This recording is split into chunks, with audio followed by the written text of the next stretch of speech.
மக்கள் மன்றத்தில் சட்டசபைக்குள்ள அவர்களுடைய ஆதரவை தெரிவிக்கிறது மட்டும்தான் அவர்களுக்கு கொடுக்கப்பட்ட வாய்ப்பு தமிழக மக்கள் மத்தியில்.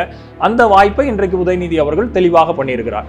அதே சமயம் திமுக எந்த மக்களினுடைய இயக்கம், எந்த மக்களினுடைய பணிகளுக்கு யார் உண்மையாக வேலை செய்கிறார்களோ அப்போ கண்டிப்பாக அவர்களுடைய எதிர்ப்பையும் ஆதரவையும் தெரிவிச்சது தான் வரலாறு.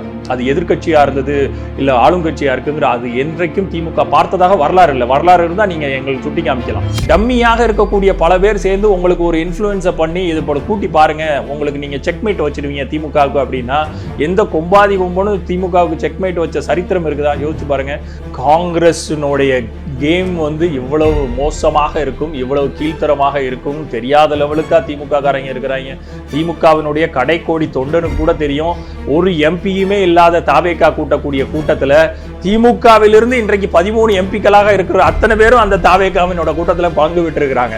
அப்போ இவர்கள் திமுகவுக்கு டிக்டேட் பண்ணணுமா அப்படிங்கிற ஒரு பார்வை இருக்குது. அதே சமயம் ஃபேர் டீலிமிட்டேஷனுங்கிற அந்த நிலைப்பாடுல இருந்து இன்றைக்கு திமுக மாறி இருக்கான்னு கேட்டீங்களா? மாறவே இல்லை. இந்த 3 மஸ்கெட்டியர்ஸ் இல்லையா, ராதவ் அர்ஜுனா, பிரவீன் சக்கரவர்த்தி, மாணிக் தாக்கூர், இந்த 3 மும்மேதாவிகளும் திமுகவுக்கு பாடம் நடத்துறதுக்கோ திமுகவுக்கு வரலாறை சொல்லிக் கொடுக்கறதுக்கோ ஒரு கிஞ்சித்தளவும் இவர்கள் ஆட்கள் கிடையாது. அறிவு ஜீவிகளை கேட்டுக்கொண்டு இப்படி ஒரு டம்மி கூட்டத்தை நடத்தணும்னா உங்களுக்காக இருக்கிறத டம்மிகளாக இங்க இருந்து திமுக இருந்து வந்தவர்கள் வேணா அவங்க கூட உட்கார்ந்து அது வெற்றிகரமா நடந்துச்சாமோல்ல. அப்போ அப்படி ஒரு கூட்டம் நடந்ததே பிசுபிசுத்து போற லெவலுக்கு தான். அப்போ திமுக வந்தால்தான் உங்களுக்கு மதிப்பு. திமுக வராமல் நீங்கள் கூட்டக்கூடிய எல்லா கூட்டமும் இதே மாதிரி தான் பிசுபிசுத்து போகும்.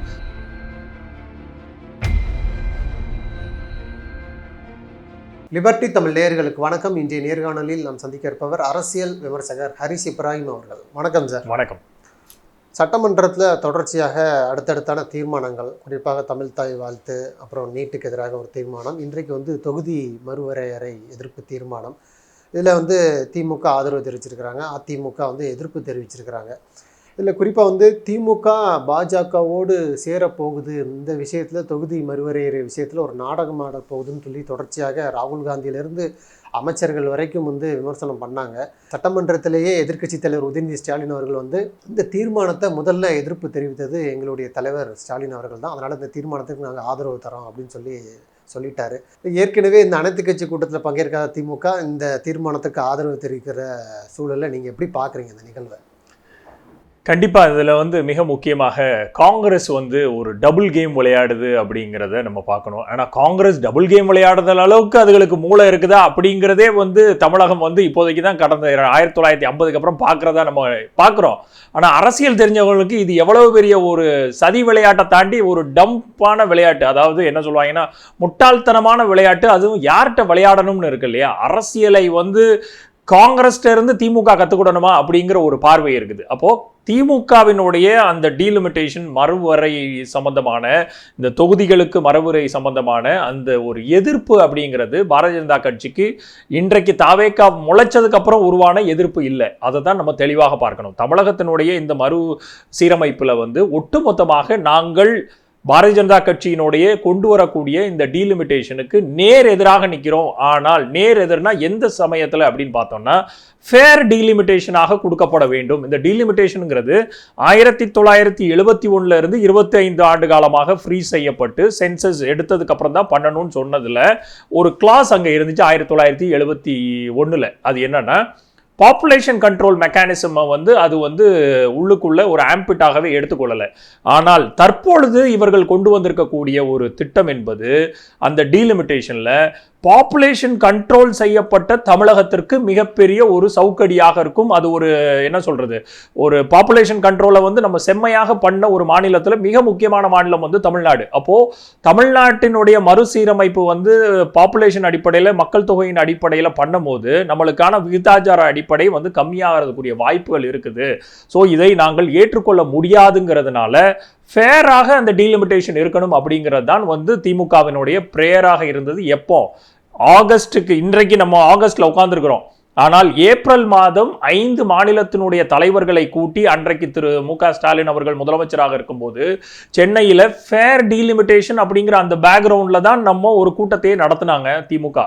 அப்போ அன்றைக்கு குழுமி இருந்த காங்கிரஸ் உட்பட மாநிலத்தில் ஆளக்கூடியவர்களும் அந்த கூட்டத்தில் கலந்து கொள்ளும் போது கூட காங்கிரஸ் அன்றைக்கு ஃபேர் டீலிமிட்டேஷனுங்கிற அந்த கூட்டத்தில் தான் கலந்துக்கிட்டுச்சு. ஆனால் இன்றைக்கு நேர் எதிராக தாவேகா வந்து நோ டீலிமிட்டேஷனுங்கிற ஒரு கூட்டத்தில் போய் காங்கிரஸ் தான் அவர்களுடைய ஜாகாவை மாற்றி இருக்கிறார்கள்.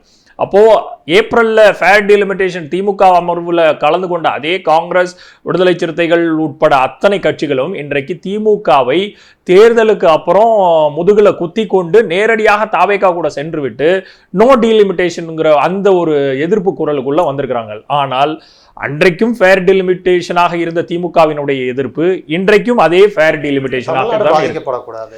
தமிழ்நாடு எக்காரணத்தை கொண்டு பாதிக்கப்படக்கூடாது. ஏன் அப்படின்னா 1971 சென்சஸ்ல அன்றைக்கு தமிழ்நாடு உட்பட பல்வேறு மாநிலங்கள் அப்போ பாப்புலேஷன் கண்ட்ரோல் மக்கள் தொகையை வந்து கட்டுப்படுத்தக்கூடிய மெக்கானிசம் கிடையாது. ஆனால் அன்றைக்கு நம்ம வச்சிருந்த அந்த ஃப்ரீஸுங்கிறது ஓரளவுக்கு எல்லா மாநிலங்களும் அவர்களுக்கான மக்கள் தொகைகளை கட்டுப்படுத்த வேண்டும் அப்படிங்கிற அதற்கு பின்னாடி வந்த பல்வேறு முயற்சிகள்ல இன்றைக்கு யூபி பின்தங்கி இருக்கிறது, பீகார் பின்தங்கி இருக்கிறது, மத்திய பிரதேஷ் உட்பட ஹிந்தி ஹாட்லாண்ட் சொல்லப்படக்கூடிய நார்த்ல ஒட்டுமொத்தமாக அந்த பாப்புலேஷன் கண்ட்ரோல் மெக்கானிசமே அவர்கள் கைக்குள்ளே வைக்கல. ஆனால் அதை மிகப்பெரிய இருவருக்கு இருவர், நமக்கு இருவர், நமக்கு ஒருவர் அப்படிங்கிற பல்வேறு திட்டங்கள் மூலியமாகவும் சரி, பல்வேறு மெடிக்கலோடைய பல்வேறு என்ஹான்ஸ்மெண்ட் மூலியமாக தமிழ்நாட்டில் கடந்த ஆட்சியாளர்கள், அது திமுகவாக இருக்கட்டும் அதிமுகவாக இருக்கட்டும், ஒட்டுமொத்தமாக அந்த மக்கள் தொகையினுடைய அந்த விகிதாச்சாரத்தை வந்து கட்டுக்குள்ள வச்சிருந்ததுக்கு இவர்கள் இன்றைக்கு 2026 சென்சஸ் இல்லாமல் அதே 1971 சென்சஸ்ல எடுத்தீங்க அப்படின்னா நாங்கள் அதற்கு உடன்படுகிறோம். அதே 543 விதத்துல இன்றைக்கு உள்ள தரவுகள் படி எடுத்தீங்க அப்படின்னா 7.18 விழுக்காடை எங்களுக்காக இந்த மாநிலத்திற்கு அதே கொடுக்குறீங்க அப்படின்னா 39 இடத்துல இருந்து அது 60 இடங்களாகவும் 80 இடங்களாகவும் மாறுறதுக்குரிய வாய்ப்புகள் இருக்குது. ஆனால் அதை நீங்கள் பண்ணாத இடத்துல 39 இடங்களாக இருக்கிறது மிஞ்சி போனா ஒரு 8 to 9 இடங்களாகத்தான் கூடும். அப்போ இதே இடத்துல பாப்புலேஷனை வைத்து எடுக்கக்கூடிய அந்த சென்சஸை உள்ளடக்காமல் அப்போ நீங்க யூபியை கணக்கிட்டீங்களா, இன்னைக்கு 80 சீட் இருக்கிறது 150 சீட்டா மாறிடும். அப்போ அந்த ப்ரொபோர்ஷனேட் படி பார்த்தோம்னா இன்னைக்கு 800 எம்பிக்களை கூட வைக்கிறதுக்கு இன்னைக்கு 543 இருந்து 850 எம்பிக்கள் கூட வர்றாங்கன்னா நார்த்தினுடைய விகிதாச்சாரங்கள் ஒட்டு மொத்தமாக பாதிக்கு பாதியாக வந்துடும். அப்போ 850 குறைஞ்சது ஒரு 550 எம்பிக்கள் வந்து நார்த்ல இருந்து வர்ற மாதிரியும், சவுத்துல இருந்து வரக்கூடிய இந்த தென் துருவத்துல இருந்து வரக்கூடியவர்கள் ஒரு 250 பேர் வர்றாங்கன்னா நாளைக்கு ஒரு மக்களுக்கான ஒரு ஒட்டுமொத்த இந்தியாவிற்கான இப்ப நீட் போன்ற ஒரு கொடுங்கோலான ஒரு தென் தமிழகத்தையும் தென்னிந்தியாவையும் பாதிக்கக்கூடிய மக்களை பாதிக்கக்கூடிய பல்வேறு திட்டங்களை சென்ட்ரல் கவர்மெண்ட் கொண்டு வருது அப்படின்னா நார்த் அவர்களுடைய இன்றைக்கு நார்த்ல யார் பலமா இருக்கான்னு நம்மளுக்கு தெரியும். காங்கிரஸ் ஒட்டுமொத்தமாக டெசிமேட் செய்யப்பட்டது, காங்கிரஸ்ங்கிற எக்ஸிஸ்டன்ஸே இல்லை. அப்போ பாஜகவுக்கு அது மிகப்பெரிய ஒரு பலமாக அமையும். நாளைக்கு எந்த ஒரு இதை கொண்டு வந்தாலும் நம்மளுடைய இந்த எதிர்ப்பு குரலுங்கிறது அங்கே ரெப்ரசன்டேஷனே இல்லாமல் போயிடும். அப்படிங்கிறதுனால தான் இது எல்லாத்தையும் ஒட்டுமொத்தமாக இந்தியாவில் இருக்கக்கூடிய எந்த அரசியல் கட்சியுமே இதை பத்தின ஒரு விழிப்புணர்வே இல்லாத சமயம் கூட சந்தேகம் வந்து ஏன் வந்துச்சு, அதாவது பாஜகவோடு திமுக போயிருமோ அப்படிங்கிற அச்சம் எங்களுக்கு இருக்குன்னு சொல்லி தொடர்ச்சியாக தாவே கலந்து குரல் வந்துச்சு. ராகுல் காந்தி கூட எட்டப்பர்களாக திமுக மாறிவிடுமோ அப்படிங்கிற வார்த்தையெல்லாம் விட்டாரு. இந்த சூழல்ல தான் சட்டமன்றத்தில் தீர்மானத்தை ஆதரித்து தெரிவிச்சிருக்கிறாங்க திமுக. இது எட்டப்பருங்கிறத வந்து வரலாறுல வந்து திரு ராகுல் காந்தி யாரு அப்படிங்கிறதை தமிழக அரசியல் மட்டுமல்லாமல் ஒட்டுமொத்தமாக இன்றைக்கு உலகத்தில் இருக்கக்கூடிய தமிழர்கள் மட்டுமல்லாமல் இந்தியாவில் இருக்கக்கூடிய அரசியல் தலைவர்களுக்கு எட்டப்பர்கள் யார், காங்கிரசினுடைய நிலைப்பாடு முன்னாடி என்ன இருந்துச்சு, பின்னாடி என்ன இருக்குது, எலெக்ஷனுக்கு முன்னாடி என்ன இருந்துச்சு, பின்னாடி என்ன இருந்தது, எலெக்ஷனுடைய அந்த வெற்றிக்கு அப்புறம் அவர்களுடைய நிலைப்பாடு எப்படி மாறி இருக்குது, எல்லாமே வரலாறு பதில் சொல்லும். ஆனால் இன்றைக்கு அந்த டீலிமிட்டேஷன்ல நிலைப்பாடுகளை வந்து மாற்றாமல் இருக்கக்கூடிய ஒரே கட்சி இன்றைக்கு திராவிட முன்னேற்ற கட்சியாக தான் இருக்குது. ஏன் அப்படி சொல்றோம்னா ஏப்ரல்ல ஒட்டுமொத்தமாக இந்த 5 மாநிலத்தினுடைய தலைவர்களை கூப்பிட்டு ஒரு விழிப்புணர்வை ஏற்படுத்தினது ஒட்டுமொத்தமான இந்தியாவுக்குமே டீலிமிட்டேஷன்ல இவ்வளவு பெரிய சாதக பாதகங்கள் இருக்குது. நார்த் இந்தியாவுக்கு ஒரு ரெப்ரசன்டேஷன் வந்து கம்ப்ளீட்டாக அவர்களுடைய ப்ரொபோஷனல் ரேட் அதிகமாகி கொண்டே போகும். தமிழ்நாட்டு உட்பட தென்னிந்தியாவில் கம்மியாயிட்டே போச்சுன்னா நாளைக்கு உங்கள் கொண்டு வரக்கூடிய அந்த சட்டத்திட்டங்கள்ல அவர்களுடைய அதிகரிக்கக்கூடிய ஒரு பங்கு நிறைய இருக்கும். நம்மளுடைய வாய்ஸ் எடுபடாமே போகுங்கிற இந்த ஒரு எச்சரிக்கை மணியை அடித்தது தமிழ்நாடு தான். அதை அன்றைக்கு அடித்தவர் திரு MK ஸ்டாலின் அவர்கள் தான். அப்போ இன்றைக்கு நிலைப்பாடுகளை திமுக மாத்திருக்கா அப்படின்னு கேட்டீங்கன்னா இல்ல, அவர்கள் இன்றைக்கும் அதே தெளிவோடு தான் இருக்கிறார்கள்.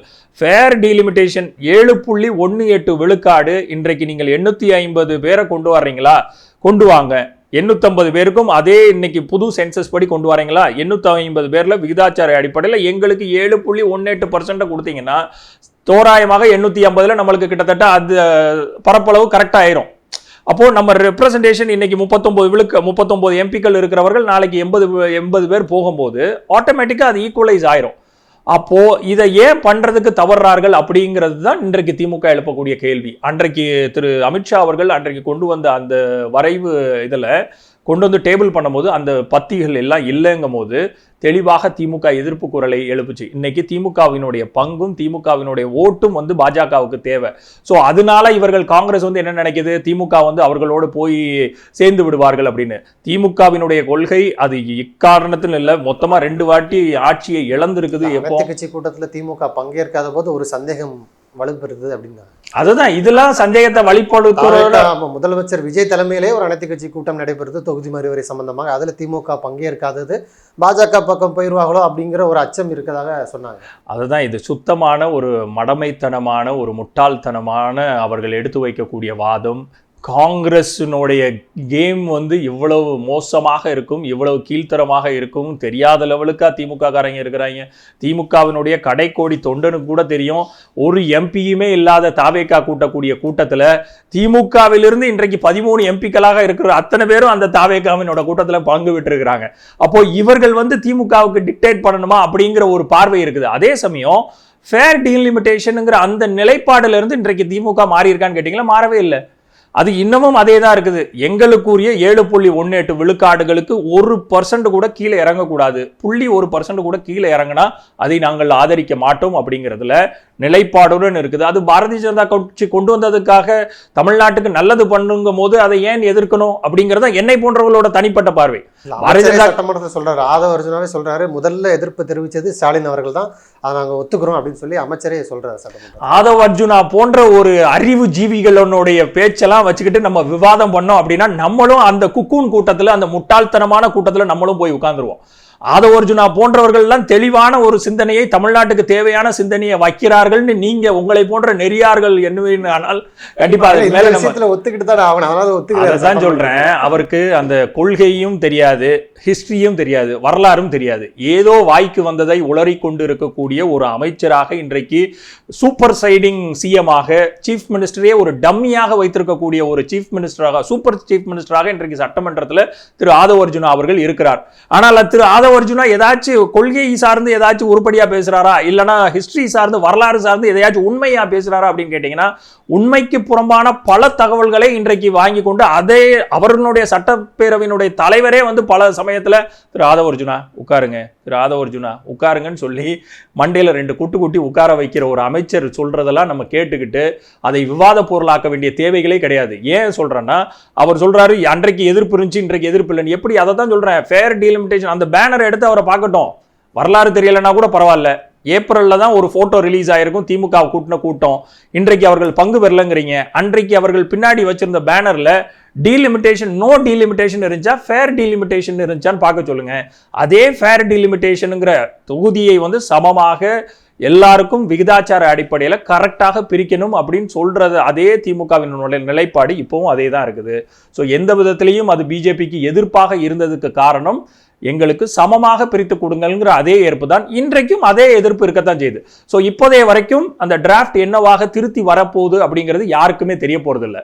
அப்போ இந்த கூட்டத்தொடர் இன்றைக்கு முடிய போகுது வெள்ளிக்கிழமையோட. இதற்கு மேல இனிமேல் அடுத்த கூட்டத்தொடர், மழைக்கால கூட்டத்தொடர் நடக்கும் போது தான், நவம்பர் மாதம் நடக்கும் போது தான் அது டேபிள் போட போடணும். அப்படிதான் எங்களுக்கு தெரியுது. அப்போ அன்றைக்கு இந்த டீலிமிட்டேஷன் பில்ல என்ன இருக்குது, அவர்கள் திமுக உட்பட பல எதிர்க்கட்சிகள் சொன்ன அந்த ஷரத்துகள் எல்லாம் சேர்க்கப்பட்டிருக்கிறதா, கரெக்டான விகிதாச்சார அடிப்படையில் கரெக்டா இருக்குதா, தமிழ்நாட்டினுடைய பாதிப்பு ஏதாச்சும் இருக்குதான்னு செக் பண்ணதுக்கு அப்புறம் திமுக அதனுடைய நிலைப்பாட்டை கண்டிப்பாக எடுக்கும். திமுகவுக்கு பாடம் சொல்லி கொடுக்கறதுக்கு ஆதவ அர்ஜுனாங்கிறவர் வந்து நான் அதுக்கு மேலே நான் தரம் தாழ்ந்து அவர்களை போன்று நம்ம கீழே இறங்கி பேச வேண்டாங்கிறதுனால நான் வார்த்தையை அதோட நிப்பாட்டிக்கிறேன். ஆதவ அர்ஜுனா அவர்களோ இல்லை காங்கிரசினுடைய மாணிக்க தாக்கூர் போன்றவர்களோ, பிரவீன் சக்கரவர்த்தி போன்ற இந்த 3 மேதாவிகள், இந்த 3 மஸ்கெட்டியர்ஸ் இல்லையா, திரு ஆதவ் அர்ஜுனா, பிரவீன் சக்கரவர்த்தி, மாணிக் தாக்கூர், இந்த 3 மும்மேதாவிகளும் வந்து திமுகவுக்கு பாடம் நடத்துறதுக்கோ திமுகவுக்கு வரலாறை சொல்லிக் கொடுக்கறதற்கோ ஒரு கிஞ்சித்தளவும் இவர்கள் ஆட்கள் கிடையாது. ஸோ இவர்கள் அவர்களுக்கான வேலைகளை எப்படி பார்க்கணும்னா, திமுகவிட்ட இருந்து எம்பிக்களை எம்எல்ஏக்களை எப்படி விலைக்கு வாங்குறதுக்கு ட்ரை பண்ணாங்களோ, மீத இருக்கிற குறையா இருக்கிற அதிமுக எம்எல்ஏக்களை விலைக்கு வாங்குறதுக்கு இந்த 3 பேரும் அவர்கள் வேலையை பார்த்து கொண்டு இருந்தால் நலம் அப்படிங்கிறது தான் நம்மளை போன்றவர்களோட பார்வை. இல்லை, சட்டமன்றத்தில் இன்னைக்கு தாவேக அரசு கொண்டு வந்த தீர்மானத்தை ஆதரிச்ச நீங்கள் அன்னைக்கு முதல்வர் விஜய் தலைமையில் அனைத்து கட்சி கூட்டத்தில் பங்கேற்று உங்களுடைய கருத்துக்களை சொல்லியிருக்கலாம் இல்லையா? அதை தான் நான் சொல்கிறேன். அது அரசியல் நாடகம்னு கனிமொழி போன்றவர் விமர்சிச்சாங்க. ஆனால் இப்போ நீங்கள் ஆதரிக்கிற நீங்கள் அன்னைக்கு உங்களுடைய கருத்து முதல்வர்கிட்ட விஜய்கிட்ட கலந்து பேசியிருக்கலாம் அப்படின்னு சொல்லி ஒரு கருத்து வருது இல்லை?